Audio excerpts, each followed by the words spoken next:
तस्मादसक्तः सततं कार्यं कर्म समाचर असक्तो ह्याचरण कर्म परमानोप्ति पुरुषः। जीवन की व्यापकता में कर्म का सर्वाधिक महत्व है, लेकिन आसक्ति के परित्याग से जब कर्म निष्काम कर्म में परिवर्तित हो जाते हैं तो ये कर्म जीवन साधना का रूप ले लेते हैं और मनुष्य कर्म फल की लालसा के त्याग के कारण कर्म बंधन से मुक्त हो जाता है। मानव मन में कर्म फल की लालसा के प्रति विरक्ति ही सर्वथा अनासक्ति है और ये अनासक्ति ही परमात्मा प्राप्ति का उत्कृष्ट मार्ग है। पदार्थ के प्रति आसक्ति वास्तव में विवेक चेतना जागृति के मार्ग का अवरोध और आध्यात्मिक प्रगति पथ की सबसे बड़ी बाधा भी है। अतः फल की आसक्ति से रहित होकर कार्य करना परमात्मा के लिए कार्य करना है और ये उच्चतम कोटि का पूर्ण कर्म है। श्रद्धेय गुरुजी श्री स्वामी सत्यमित्रानंद गिरी जी महाराज के मुखारविंद से निकले गंगा समान पवित्र पावन शब्दों के कुछ अंश प्रस्तुत हैं।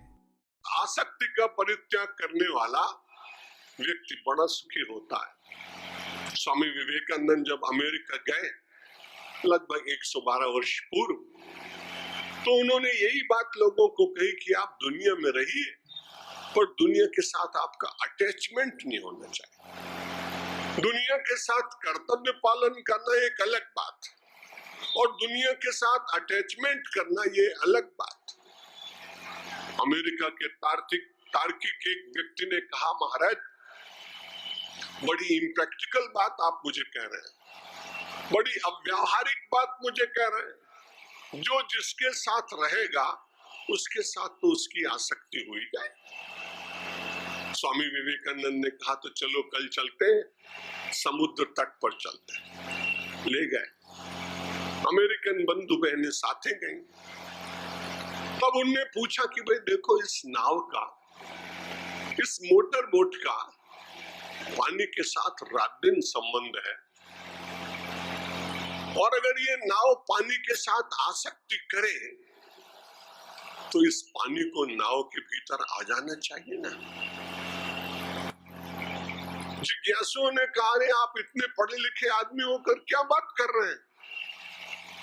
अगर पानी के साथ रहते रहते नाव के भीतर पानी आ जाए तो महाराज नाव तो डूब जाएगी। स्वामी विवेकानंद ने कहा, मैं यही तो कहता हूं, a boat may stay in the water but water should not stay in the boat. An aspirant may stay in the world but world should not stay in the heart of an aspirant. भारतीय संस्कृति की अद्भुत व्याख्या। स्वामी विवेकानंद ने कहा कि पानी में रहना चाहिए, लेकिन पानी को भीतर नाव के नहीं आना चाहिए।